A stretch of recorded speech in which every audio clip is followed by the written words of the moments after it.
Hi, I'm Megaro, and I know a number of you who have, like she said, come to the classes.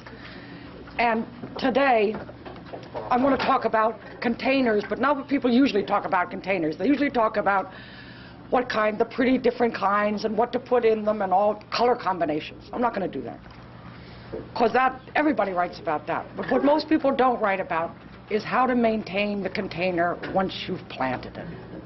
Like July and August. I mean, nobody can forget this summer, where it was above 90, 17 days in July alone. I don't know about you, but I was watering containers constantly. And that's with all the little tricks I threw in. So I imagine that a lot of people are going to go off containers because it's just too much work. You can never go away for the weekend. You can't do this, you can't do that. So this talk really is going to apply to the home gardener, whether you have a hanging basket or a planter. I see one of them here, which I think you probably used in the village, right? Isn't this one of, yes, Pleasantville's? But it also applies to stone containers. It applies to whiskey barrels that you're doing for beautification, because we do a lot of beautification. And because there are only 2 people to do all of New Rochelle, in self-defense, we developed a lot of these tricks because that enabled us to gallop around and do more if we could make maintenance take less time.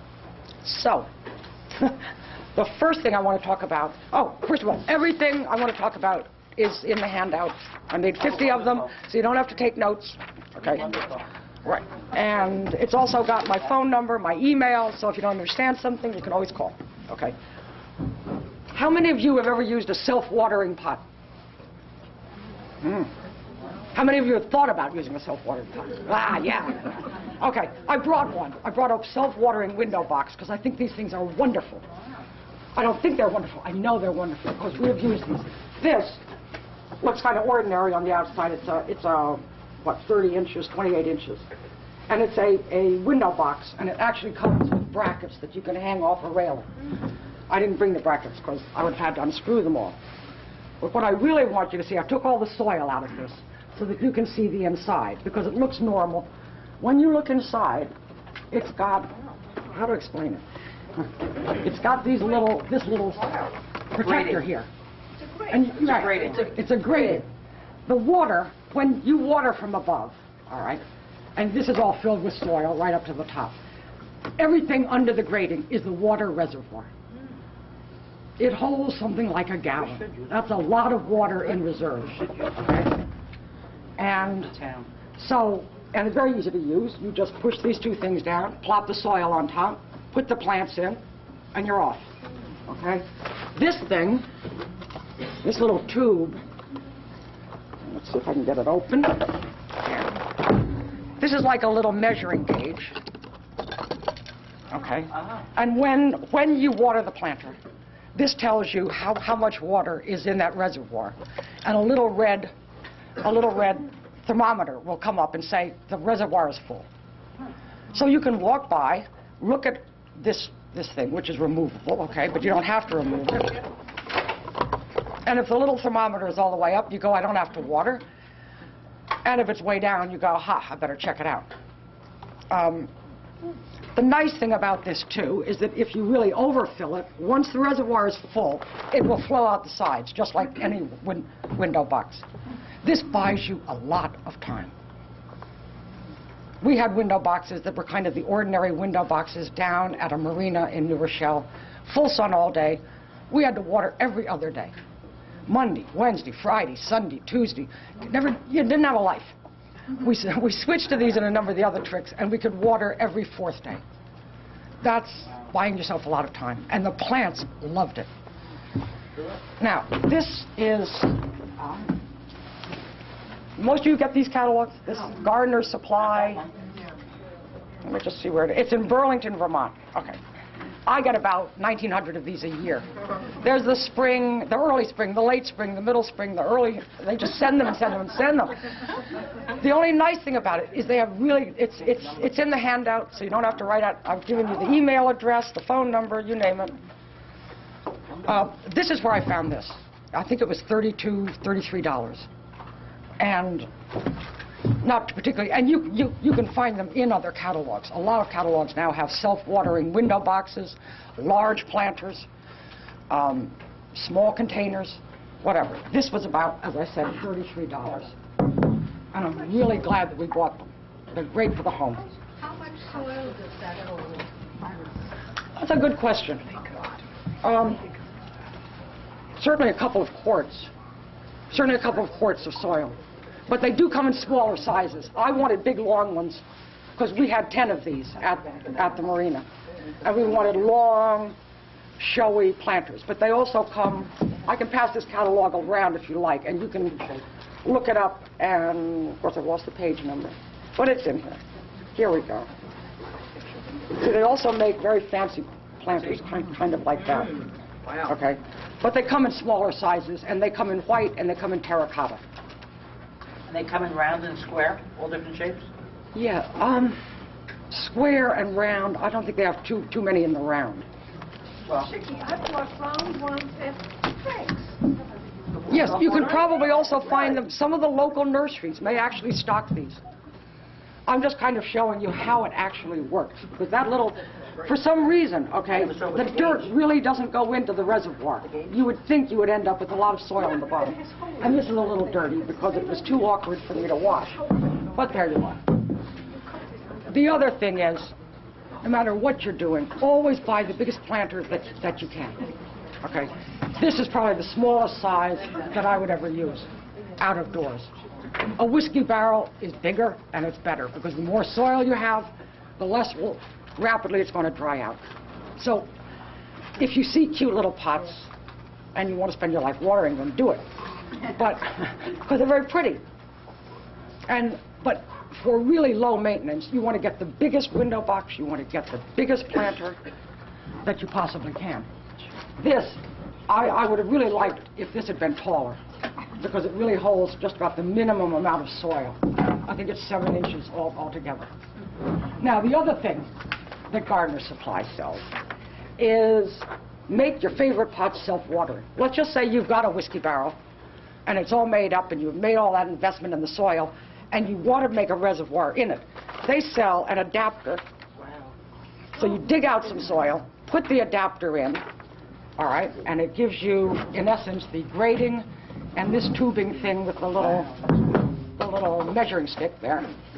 So you can convert an existing planter to a self-watering planter.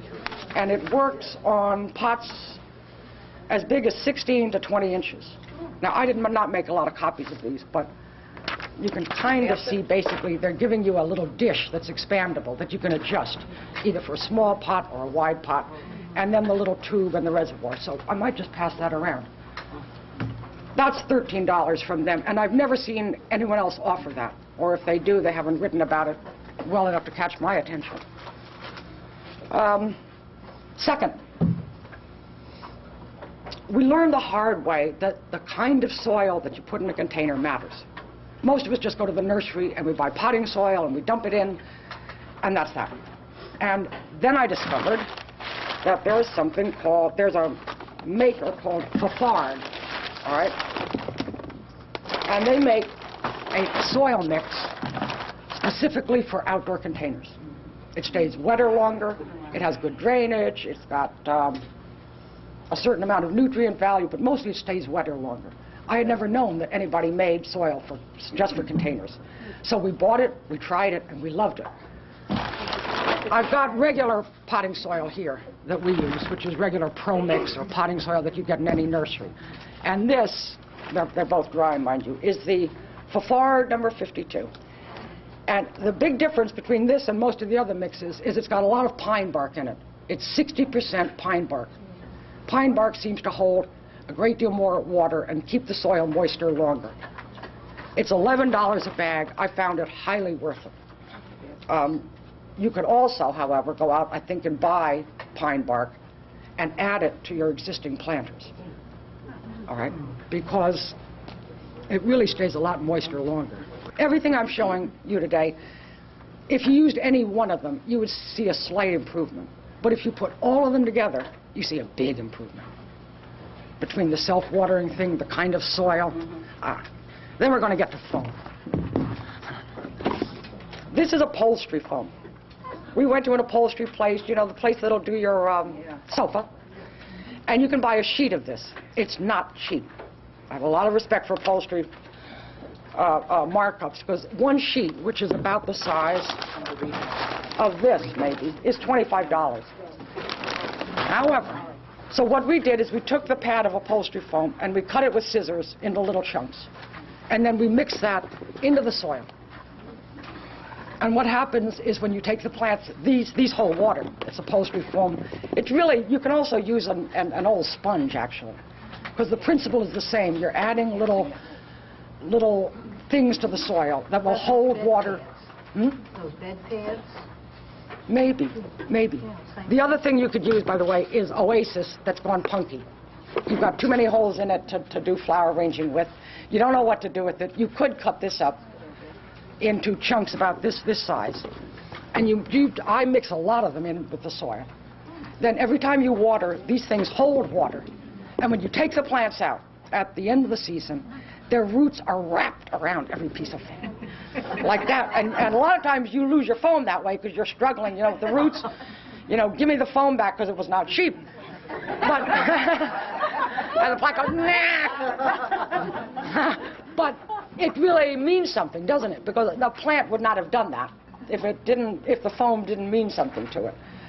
So I took it as a good sign. The other thing you can do, of course, is you can cut pads of it and just put it on the bottom of a pot or a window box. I line these with newspaper, but the drainage holes are enormous and I don't want the soil coming out. So now you've got your special soil and the Oasis or the foam, which you can use in either a pad. The pad is very nice, all right, and it's once it gets super saturated, it too will let water out. So it's not like you're plugging up all the drainage holes. The pads get a little hard because when you've got a pad in the bottom and the plant is holding onto the pad, let me tell you, you lift the whole pad out at the end of the season. So the chunks are a little easier because you can pull a plant out in October with the chunks, but to pull the whole pad out, now you've got to make the whole thing all over again, and it makes you grumpy. So I like the chunks better.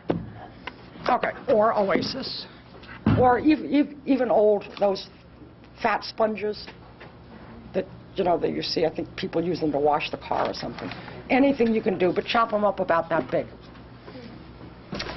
The next thing, who would use moisture granules? Aha, okay. Yeah. I'm going to show you. Okay, moisture granules are really neat. Okay, it's hard to tell just how well they work, but this is a quarter teaspoon of moisture granules. All right, very carefully measured out, and you can see they look like large grains of salt.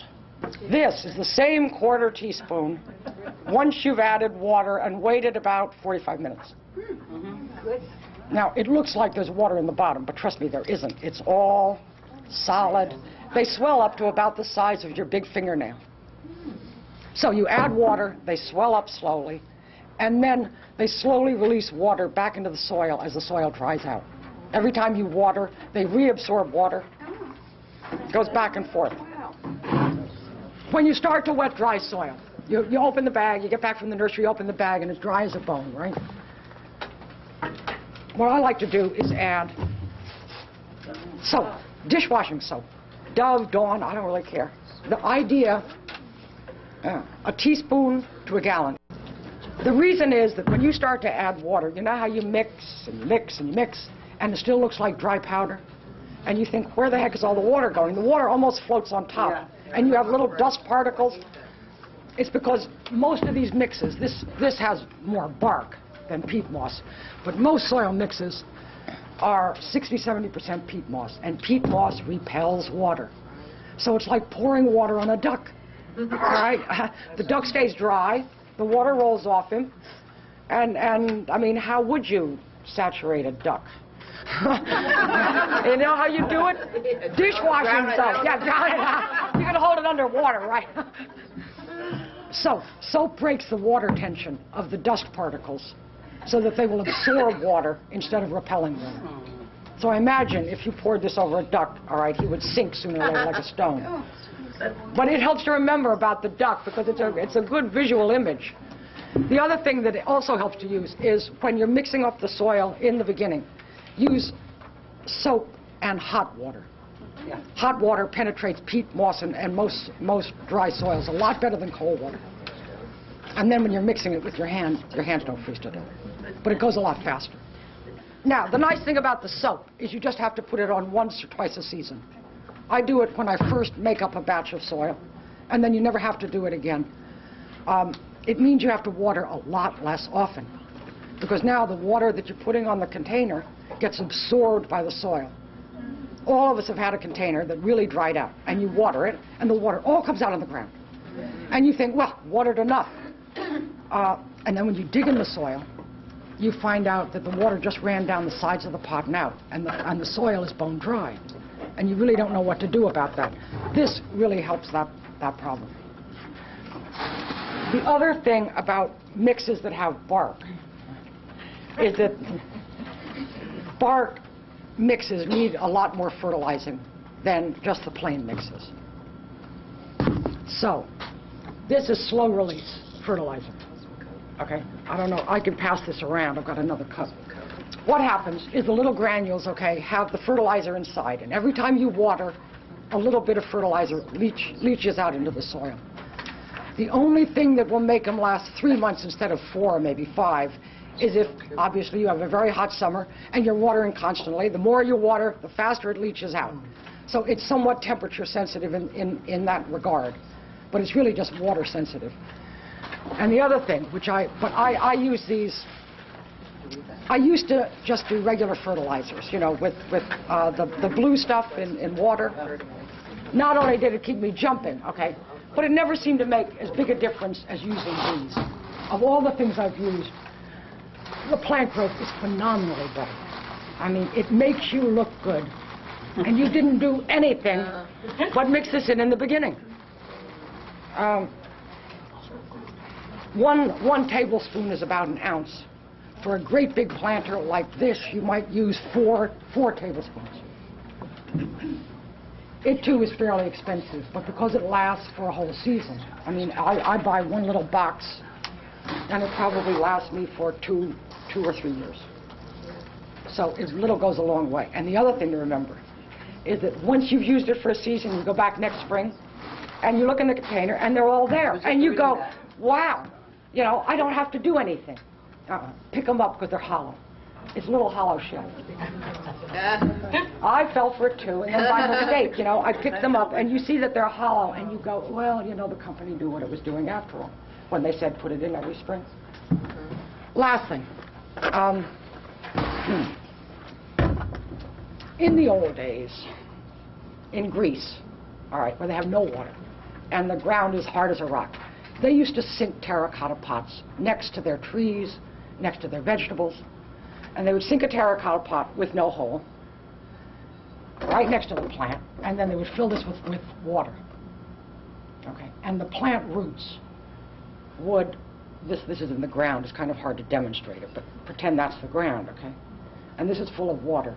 And because terracotta pots are porous, and the water would slowly leach out of the pot, and it's a little like the foam. In the end, the plants would wrap their roots around this pot, and all the farmer had to do was keep these filled with water, okay? So, what we used to do, when we used to do great big hanging baskets for the train station, they were maybe 18 inches, and they were flat on the top, you know, and it had moss around, it was very pretty. But they were very high off, and you would, off the ground, and whenever you wanted to water them, you would have this rod, and you would hold it up there, and the water would fall on you and run down your arm, and you never knew how much the planter was getting. So one of the things we did is you just take a soda bottle, okay, and cut some of it off, all right, and put it in the container, just like this, all right. Now, I asked my friend to make holes to get in the right things, and he put the holes in the wrong thing, however. So the demo didn't go quite as planned. But this container has holes in it. It has holes around the bottom and around the base here.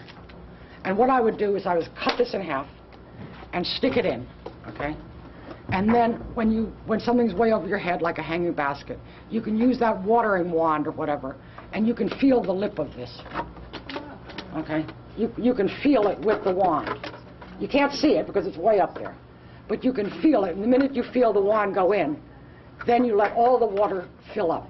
And what it does is it will come out all the little holes, slowly but surely. And what it's doing is it's watering the inside of the planter, the soil that is hard to get to. Does that make sense? Yeah. The other thing you can do, a variation of what you just brought up, all right, is cut the other end off. Leave this, all right, and plant it kind of like that, or push it into the soil.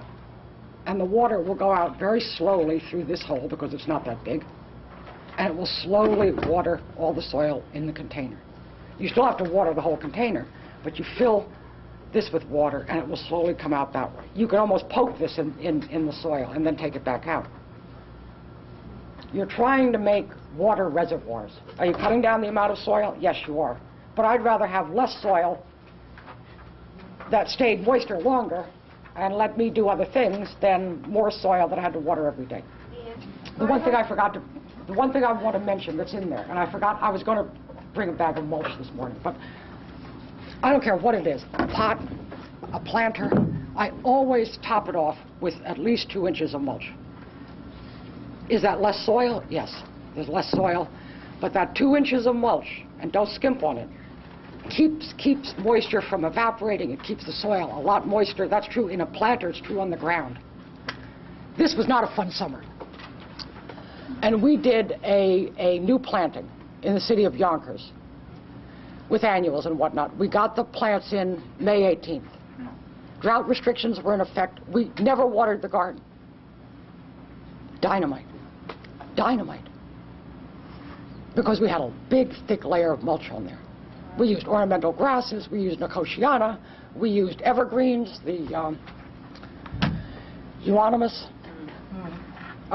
We bought some little mugo pines that were actually rather root-bound, and they were on sale. And to be fair, I shouldn't have bought them because they were root-bound, so I lost a couple of those. But they're probably because they were root-bound.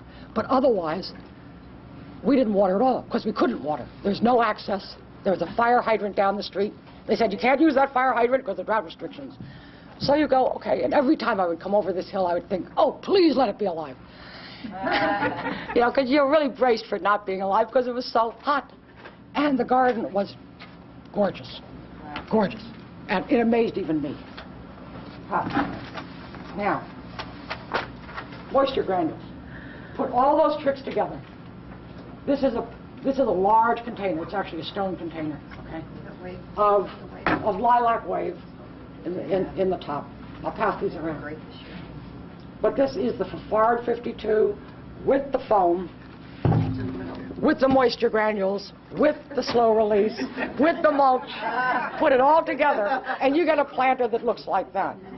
That's lilac wave with some red geraniums and a white cosmos in the center. Very simple. Okay, I'll pass these around. This bottom thing is some of the big boxes that we did at the marina. All right, let me start that one around. Very nice. And these were huge planters that the city of New Rochelle bought years ago, and they're out on a pier. Very windy, right on the Long Island Sound. You know, they get smacked with everything. Salt water, pigeons. What class is in it? That's purple wave. And the one down here is pink wave. Now, I put at the end a list of plants that we have found do very well. There is no doubt, all right, that any of those wave petunias make you look like the most sensational gardener who ever lived. They do. We bought them from you. Yeah, Right. we did. And the only big requirements they have are a lot of food, which is why you put a lot of this in, and a reasonable amount of water. But they just, they grow 4 or 6 inches, and then they spread and they spread and they spread. And that thing is falling over the sides. And to be honest, except for doing what I've just outlined, we didn't do anything special. What about deadhead? But we don't admit that. We say, oh, thank you so much. Yes, we worked very hard.